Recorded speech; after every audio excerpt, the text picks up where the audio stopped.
दोस्तों, किताबनि जे तारफ़ी सिलसिले के हवाले से हिन वक़्तु जेको किताब मुझे हथनि में मौजूद है, उन किताब जो नालो है पीर तकी शाह जो कलाम।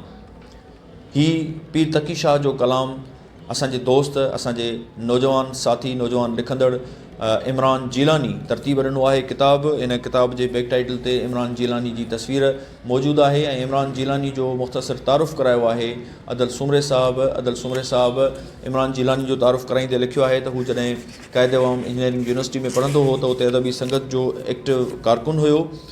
दोस्तों, इन किताब जो जो सिटाव है उनमें मोहतरम ताज जोए साहब जा कमेंट शामिल आहिनि। तकी शाह काफ़ी जो अहम शायर के सिरे हेठि दर्द जा ॾिया ॿरनि था पिया इमरान जीलानी इन ते लिखियो है। जॾहिं त हिन किताब जो मुक़दमो भी इमरान जीलानी लिखियो है, जो हिन किताब जो मुरतिब पिणु आहे।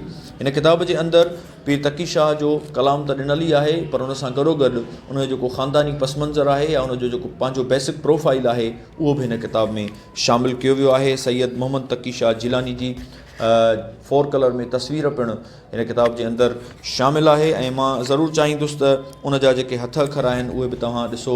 पीर तकी शाह जा हथ अखर भी हिन किताब में अंदर शामिल कया विया आहिनि। जॾहिं त पीर तकी शाह जे कलाम जो जेको नमूनो आहे चइनि सिटुनि जे सूरत में जेको शुरूआती सफ़े ते मौजूद आहे।